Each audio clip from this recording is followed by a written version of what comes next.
Hello everyone, welcome to another episode of TCG Talk, back today with another video. And in today's video, we're going to be having some fun. I'm going to go over all of the playable Mechanologist items for Dash.io, kind of give my general grades on them, what I think about it, some of the bigger ones that I think you could be using right off the bat, some of the ones that still remain to be solved, and then some of the ones that I think might not be as useful. But really, this is just kind of give a platform for me to give my thoughts, but I also want your feedback from a community.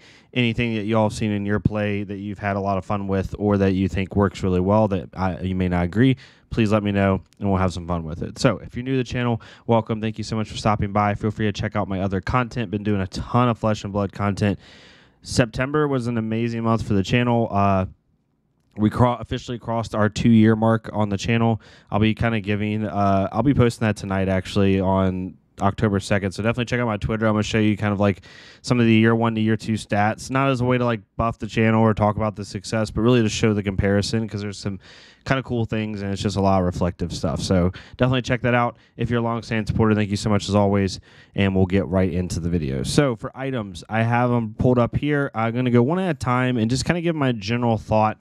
I'll kind of give an A, B, C, or D kind of rating, but really this is very interpretive. Some of these items have very specific use cases, so it kind of changes, right, if they're good or bad. But overall, it's something that I think needs to be explored with Dash.io, and I think some of these items get better or worse depending on the meta. One of them is really interesting, like EtherSync. EtherSync enters the arena with a Steam counter on it. It's an action, 1 cost. If there are no Steam counters on EtherSync, put a Steam counter on it, go again. Instant, remove a Steam counter from EtherSync. EtherSync gains Arcane Barrier 2 until the end of turn. This one's probably the least useful. It's a 1 cost, so as you can see in the top right, this normally costs 1 to play from like hand.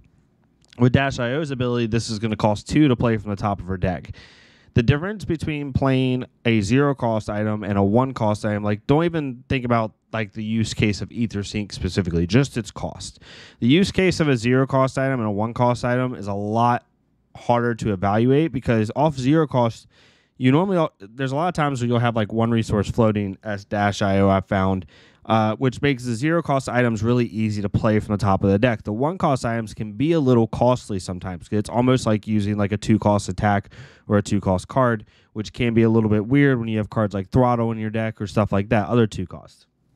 So you have to keep that in mind when you're thinking about items. Another thing is some people are trying Tunic out with Dash.io, and I think Dash.io could become a Tunic deck in certain builds because if you have Tunic resource, you can play the 0-cost items essentially without expending a card from your hand, which is really, really nice. So back to the EtherSync specifically, you already naturally run AB1 in your kit with Achilles Accelerator. You might even run AB3 if you're running Visitorotronic model. So like I don't see the use case for this as much. I'm assuming this was more of a limited item when you didn't have access to the AB in Arcane Rising. Like this was more for like that draft experience. So really nothing much to be said. This is probably actually one of the most, looking over here on the items on my right, this is probably arguably the most least useful item. So it gets a D for Classic Instructed, but if you're running a draft, this could be a lot more useful. Then we have Autosave Script. This is a 0-cost blue item that has Crank, which means if it enters the arena, you may remove a Steam counter. If you do, it gains an action point. So anything that you see that says Crank, it means when it comes in, you can crank it to gain an action point, which is really useful for Dash because if you do this off the top of your deck, it's an instant speed anyway. So if you crank it, you'll go up to 2 action points essentially. This enters the arena with a Steam counter like most. At the start of your turn, destroy it unless you remove a counter. Your Mechanologist attack action cards get. When it hits, put it at the bottom of the owner's deck. So essentially this is a cognition nodes, but you don't have to use an attack reaction. It works for every single attack. This is similar to like the comparison of Overload Script and Convection Amplifier, right? Autosave Script and Overload Script have slightly worse things about them, but you work for all your attacks that turn. It's not just one attack, right? Like if you use cognition nodes, it's a once per turn attack reaction. We'll get to it here in a second, but you can't just use it for every single turn because you only can load it. Or you only can do the attack reaction once per turn. So this allows you to work for all your attacks if you're trying to beat out that fatigue. I could see this being useful in a fatigue like meta, but it's just can you get it out in the right moments, right? Because you have to get this out at the right moment. And then ideally, this is a card that you want to keep around, right? The good thing about cognition nodes, even though it's only a once per turn, is it stays on the field. Even when you use it, you can just keep loading it, right? It's almost like a pistol. Like you keep loading, we'll talk about here in a minute when we get to it.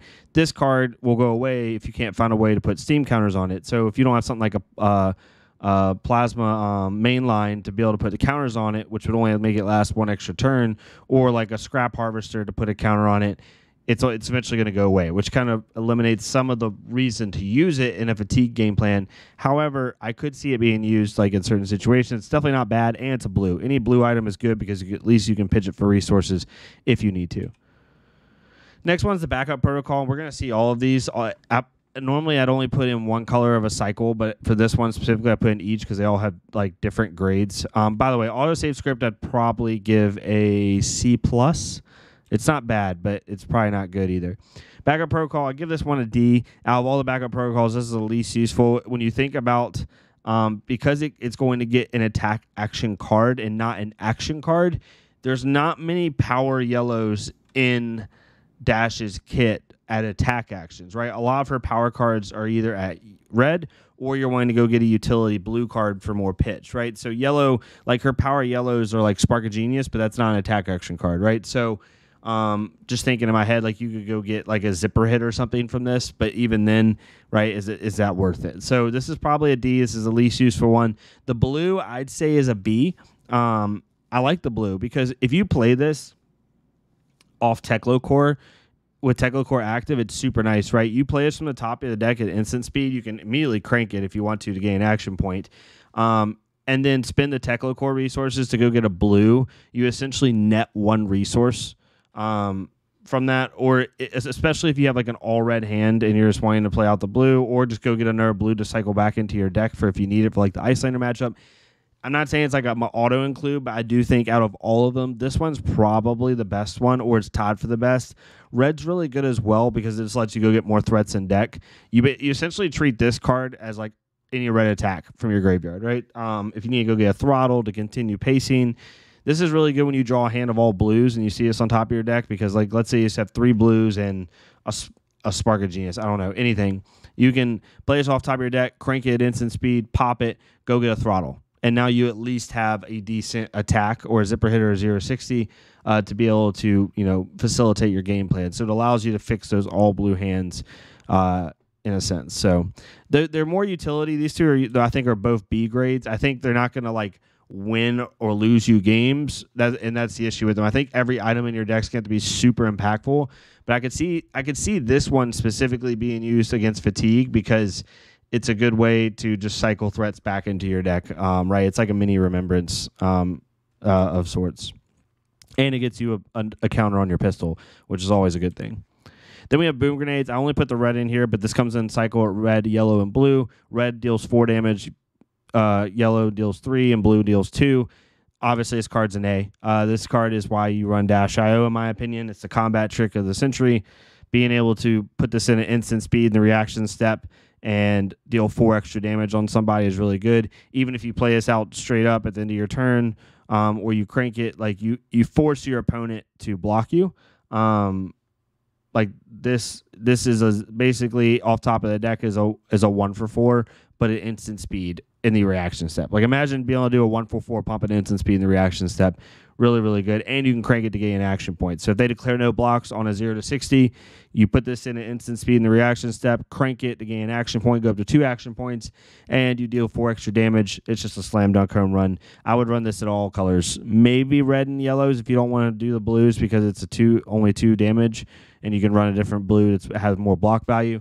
But reds and yellows are pretty much an auto included in every single Dash.io deck, regardless of what you're trying to do. Then we have Cognition Notes, old school one. It's a 1 cost, so it'll cost 2 off the top of the deck. Action, pay 1 resource. If there's no steam counters on it, put 1 on it. Go against this, stays on the field. It doesn't pop if there's no counters on it. Once per turn attack reaction, remove a steam counter from Cognition Nodes. Target attack action gains. If this hits, put them at the bottom of your deck. So you basically load this at the beginning of your turn just like you would a pistol, and then you're able to use it on one of your attacks in order to potentially cycle it back down. Really nice for cards that either your opponent can't block if it has Dominate or Overpower, like a Payload or something like that, or any of the Overpower cards in the new set. And it's just really good for potentially cycling threats back. I've also seen this being used with Teklevossen to be able to put the War Machine, like the 3-for-9 Overpowers, back in the bottom of their deck, which is really cool. You get this out early as a Teklevossen. I know it's a different deck, but you get this out early, Teklevossen, and then you're able to just put your super big power cards back into your deck most times. Super nice. But yeah, I give this one a B. I think it's really good. I think it's better than Autosave Script because it just stays on the field. You don't have to worry about putting multiple of these out. You just get out one time, and unless they have an Iron Destruction in their deck, this just stays. And then you have a continuous, for one resource, way of potentially putting threats back into your deck, which forces more interaction from your opponent, which is a helpful way to combat fatigue, right? So Cognition Nodes, definitely like a B+. I think having a one of these in every deck in the sideboard is super, super useful. Then we have Convection Amplifier, one of my favorite ones. This is a 0 cost, so it will cost 1 off the top of the deck, similar to Cognition Nodes. It takes an action to use, but this one does come in with a certain amount of steam counters. It comes in with 2 steam counters on it. When Convection Amplifier has no steam counters on it, destroy it. However, this doesn't tick down like a lot of the new ones do. It just stays with 2 steam counters until you choose to use them. Action, remove a steam counter from Amplifier. The next attack action card you play this turn gains Dominate, go again. So this actually has some pretty good synergy with Cognition Nodes. Give something Dominate and then be able to cycle it back. But I like this at close games. I think that this one is actually really good at a one-of for fatigue decks, maybe. Being able to play this out and just keep it there, and if they have no Iron Destruction, and then you wait for really key attacks to give them Dominate to make sure it stays in your deck, I think could be really useful. I want to definitely test it more, but this, when Dash.io was first revealed, this was one of the cards where I felt was a lot more playable now, because before this would take up your action point to play. So this would be a setup card. You have to play it out, then use it again later on. It just was too much setup, I think, for the meta. But now that this can be played at instant speed, it's super, super nice. So definitely recommend this one. Give it a try. I would give this one like a B+. I think it's one of the better ones, personally. Then we have Dissolving Shield. I don't know what to think about this one yet. So this one comes in red, yellow, and blue. Red prevents 3 damage unless you put more steam counters on it. Yellow can prevent 2, and blue can prevent 1. But it comes in at red with 3 steam counters, has crank. At the start of your turn, you remove a steam counter if you haven't used any of it yet. Instant speed, remove a steam counter from this. Prevent the next 1 damage that would be dealt to you this turn. If this has no steam counters, destroy it. Remember, from my understanding, and no one's corrected me yet, and I've talked about it with a couple people, you can stack the counters. So this isn't like a prevent 1 damage and that's it, and you can't like activate all 3 counters at the same time. You can activate all 3 counters at the same time and prevent all 3 damage. So this card's really weird. So if you play this card from hand, it sucks. You're literally expending a whole entire red to prevent. It's basically like a 2-block almost. It's just not good on your turn.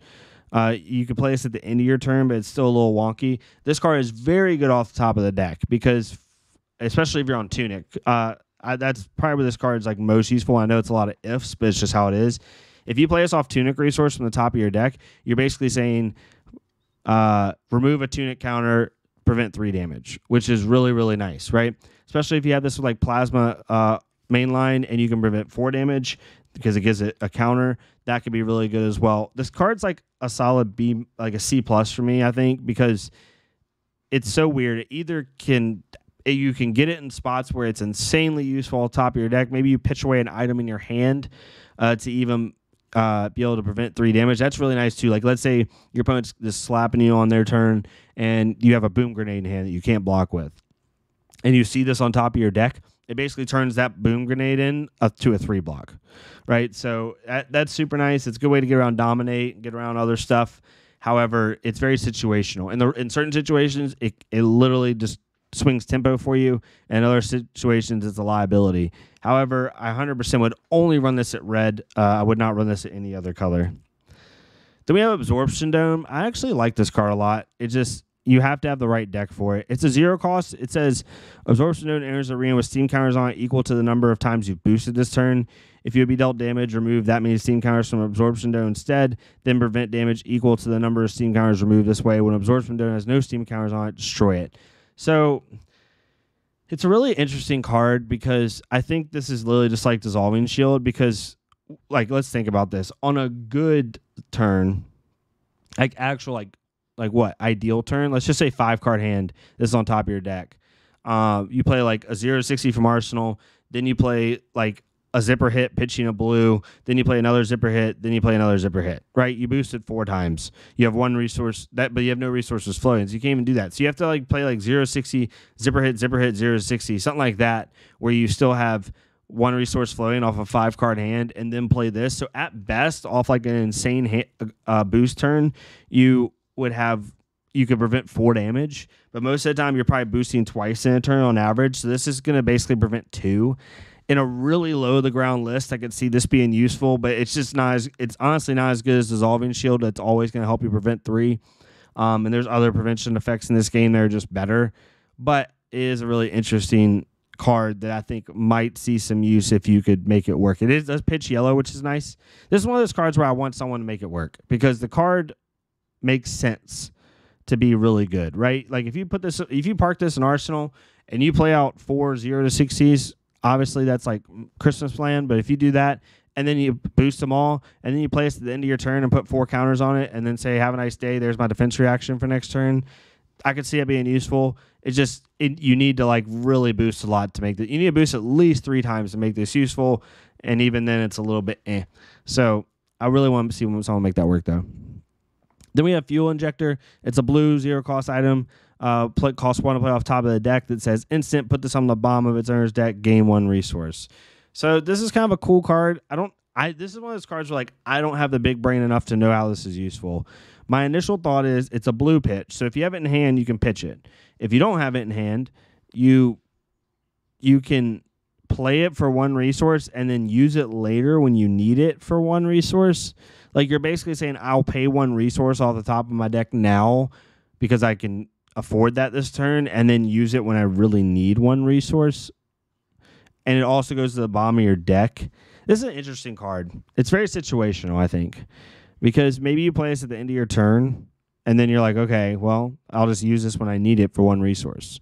But it's also a blue, so you just want to use it for pitch anyway. It's a very interesting card. I'm not saying it's bad. I'm not going to give this card a rating. I'm giving Absorption Dome, by the way, probably like a C-, maybe a D. Dissolving Shield's like a B, C+. Fuel Injector, I don't give this a grade. I don't know if this is good or bad or not. My initial thought is this is bad. It's more of a draft or sealed item, but I could be wrong. Please let me know in the comments below if you think it's different. Grinding Gears, this is the gimmick item. 0 cost, costs 1 off top of the deck, has Crank. When it enters the arena with 1 steam counter at the start of your turn, destroy it unless you remove a steam counter. Action, pay nothing, but no go again. Target hero destroys the top card of their deck. So this is a really interesting card. It doesn't say action once per turn. So essentially, the way I look at it is you play this off top of your deck, don't crank it, or you do crank it, sorry, gain action point. You essentially activate this twice in a turn to mill the top 2 off their deck. So if you run 3 of these, you can mill 6. I don't know how useful that is.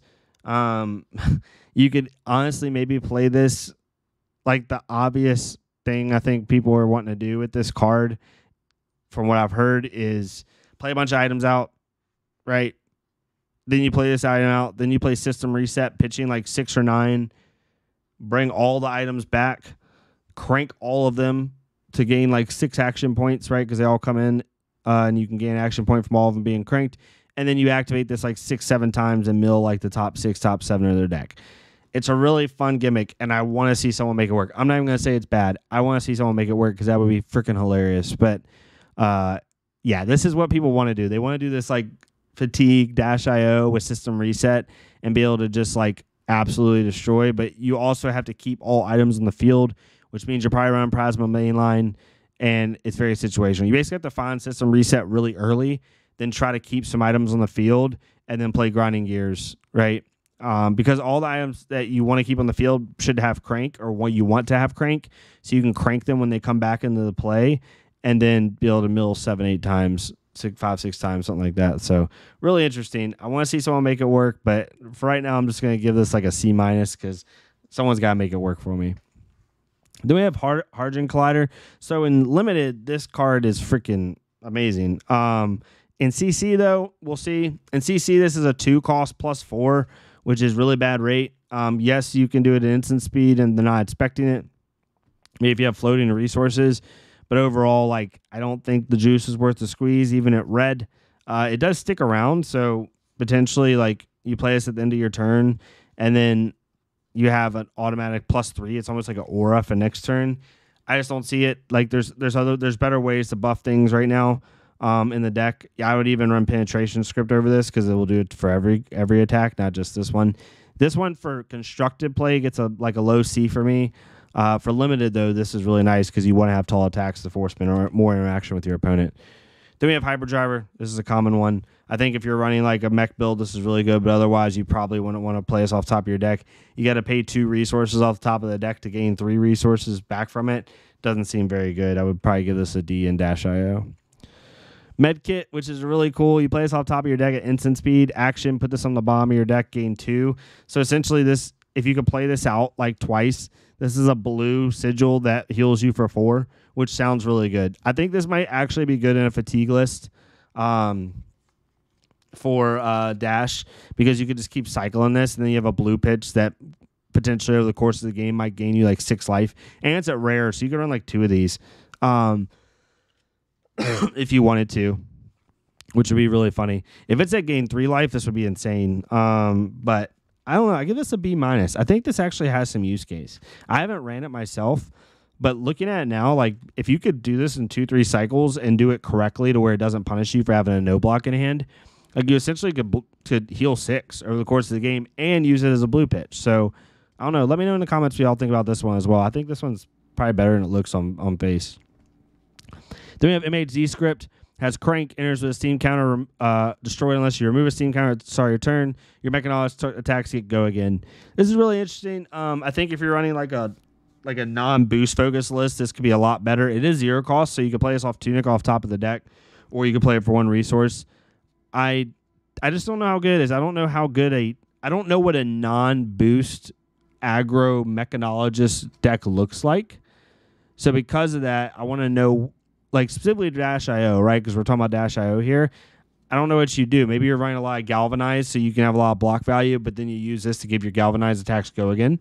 That might be a good thing to think about. This one's really interesting. I think this one's definitely build dependent. If you build for it, it could be really good. But then the question is, like, is that build optimal? So I'll probably give this just a C. It's to be seen. Then we have mini force field. This comes at red, yellow, and blue. Red starts with 4 counters. Yellow starts with 3. Blue starts with 2. Enters, you can crank it. You remove a counter every turn. If you can't remove a counter, you destroy it. And it has Ward X, where X is the number of steam counters on this. So it costs 2 to play off the top of the deck.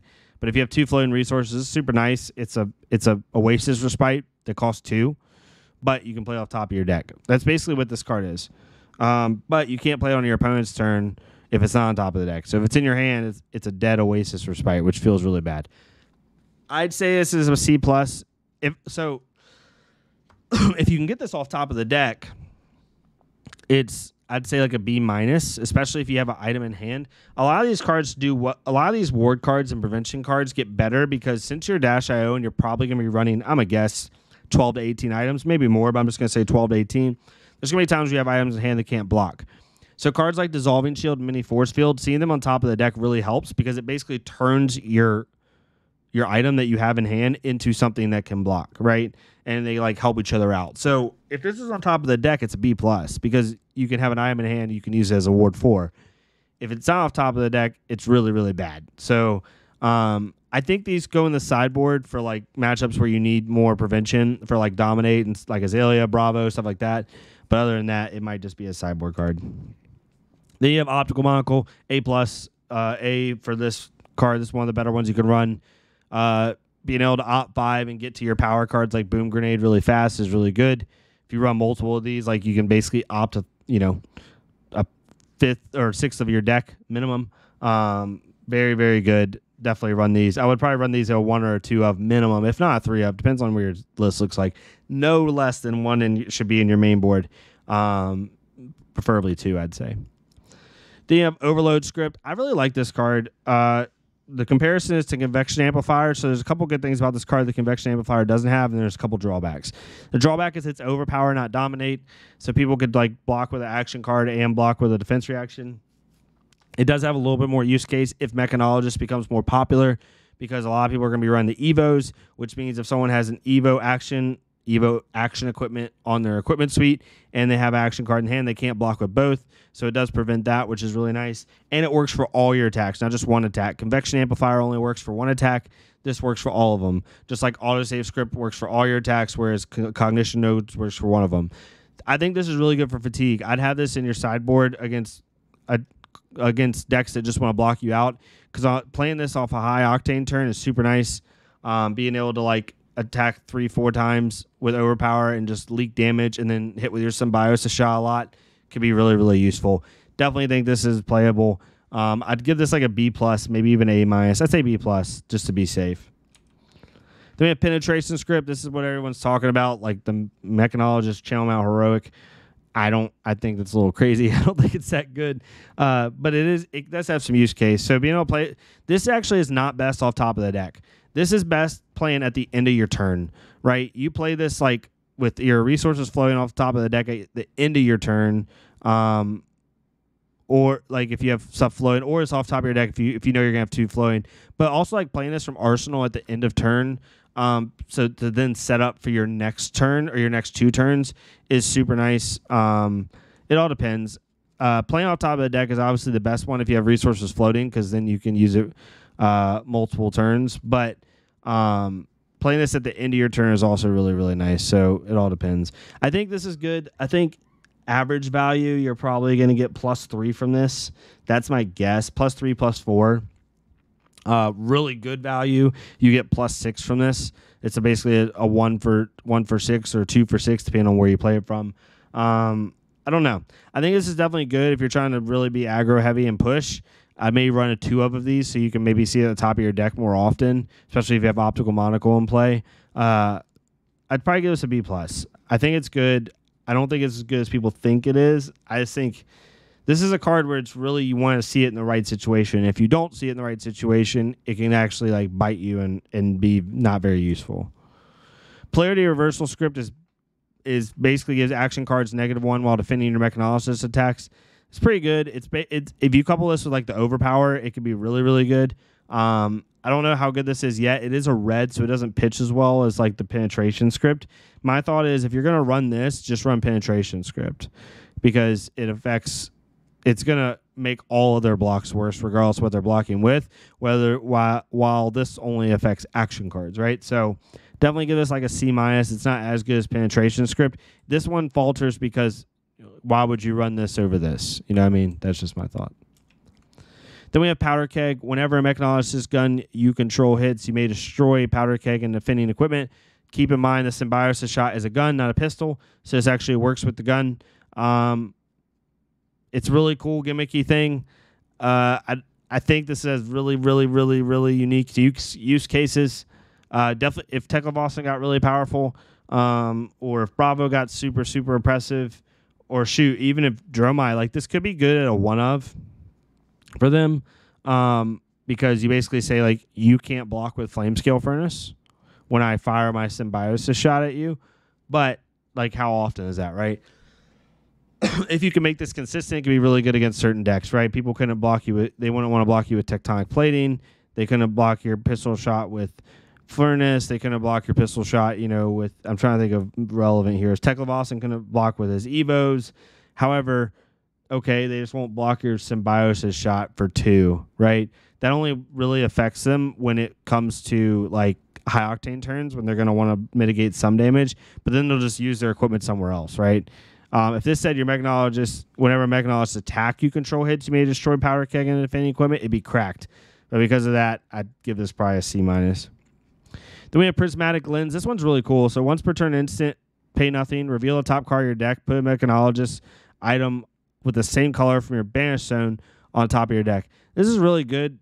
It's this Mechanologist item. So like if you reveal a red, you can go get a Boom Grenade, which is really good if you boosted it away.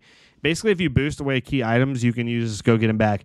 If you're running the fatigue game plan, you boost away your grinding gears. All you gotta do is reveal a blue, and you can go get it if you boost it away. Your protocols, dissolving shields, monocles, all that. I think this is a really good thing to run at a one of, because you could have it late game and be able to just cycle back like a good boom grenade to be able to push damage. I think this one's cool. I like this one. It does cost 2 off the top of the deck, which is a lot to say. But if you combine this with optical monocle to ensure you get the color you need, this could be really, really good. I think this is just a solid like B-. Then we have Quantum Processor. Has crank, enters with a steam counter, remove it at the start of your turn. If you can't remove it, you destroy it. Once per turn instant, pay nothing. Put it in a mechanologist item with cost 0/1 from your hand to the arena. This one is nice, but there's other cards that do this that also attack, like Expedite and Medex. So I give this a C. I don't think this is that good solely because there's cards in your kit that already do this while also pushing tempo. Then we have Security Script, which gives all your mechanologists attack action cards +1. It's a blue pitch. I like this one. It's a B-. I think or B. I think in a more slower -IO game plan, this is really good. Right? You pay 2 off the top of the deck in order to give the rest of your cards for arguably the next 2 turns +1 defense. Pretty good. Definitely run these at like a 2 of if you're running a slower paced -IO list. Then we have Signal Jammer. This one's simply for Runeblade. Each hero can't play more than 1 non-attack action card each turn. This also could be good into Azalea. You could run this at a 1 of. And it enters with a steam counter at the beginning of your action phase. Destroy it unless you remove a steam counter. So for 2 turns, they only can pump their stuff once. Or Runeblade could only play 1 non-attack action, which actually might matter. This would absolutely kill Vincent. But yeah, so this is a definitely consistent use case. I don't think it matters for like Bravo or Jeremiah or anything like that. But if Runeblade ever came back into the mix or Azalea became super, super oppressive, you could see this be really useful. Then finally, Stasis Cell, I think is the last one. When this enters or leaves the arena, activated abilities on target equipment cannot be activated until into the controller's next turn. So this stops you from using your activated abilities for a turn. But action, put this to the bottom of its owner's deck, choose an equipment. It can't defend this turn. So this stays on the field, and you basically wait until a key card that you need to push damage. And then action... start this action, start your turn, and be able to push that card and not allow that. Or if you have a really big pop-off turn you're about to do, and you don't want them to defend with equipment because you want to push even more damage, you can activate this and say, like, okay, that tectonic plating, that breaking skills, that whatever, that 2-block, that flame scale furnace can't block with this turn. So it's really, really nice for that. But it's really interesting. I don't know how much play this will get. If equipment starts to become super oppressive blocking wise in the meta, like Teklavos became really popular, maybe this becomes more useful. But I'd probably give this a C for right now until you see things get better. Okay, we just have 1 or 2 more. Steam Canister, instant, put this on the bottom of your owner's deck, put a steam counter on an item you control with crank. This is kind of useful because you can play as instant speed and then activate it at instant speed. So basically you're saying for 1 resource, put an item, give an item with crank another steam counter to let it last another turn. I see this could be useful, but I think this is more of a limited item than a CC item. It's not that it's bad. It has a good use case. It's just you only can run so many items in your deck, and I don't see this item being good enough. You could use this in conjunction with grinding gears as a way to keep grinding gears alive longer, but even then, it's a little bit iffy. Then Tekla Core, nothing to say about this card. It's an A+. TikTok Clock. This one has a laundry list of text on it. Has crank. This enters the arena with a steam counter at the start of your turn. Destroy it. At the start of your turn, destroy this, and it deals 1 damage to you unless you remove a steam counter from it. So if you don't remove a steam counter, it deals a damage to you. When a mechanologist attack action card you control hits a hero, destroy this. It's not a May ability. It must happen. Destroy this and up to 2 other items in the arena. Deal X damage to them, where X is the number of items destroyed this way. So you basically can deal 2 damage to your opponent, but you also have to destroy 2 items in the arena that may have to be yours. I'd see this as a D. This is a gimmick, I think. It's so interesting. This card's a majestic. I don't understand this card. Because it doesn't stay on the field, it's eventually going to pop anyway. It's going to deal a damage to you when it pops.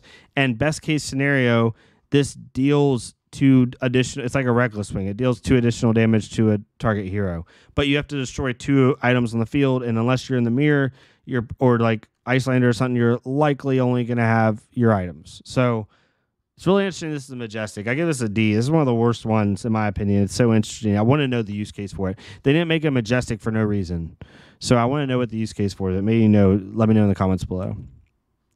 And that's all of them. So good amount of items. Definitely just wanted to kind of do a quick run through. Didn't want the video to be too long, but wanted to get your thoughts on it and get your general opinions on these items.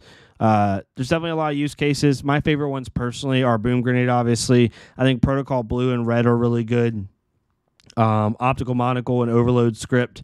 And then obviously Tekla Core. Those are probably like my big ones, and then the rest of them are like build dependent. But definitely let me know what your thoughts are. Everyone's going to have unique, different builds with Dash.io. The key is going to be like you only can have so many items in your deck, right? You can't just overload your deck with items. You're probably going to have to be really specific with your game plan. So it really depends on what you're trying to do with the deck. But overall, it seems really fun. Yeah, if you like this type of content, please leave a like, comment, subscribe. If not me, it's totally fine. Go to our Fleshbug Creator, leave a like, comment, subscribe on their stuff so you can go what people see in this game.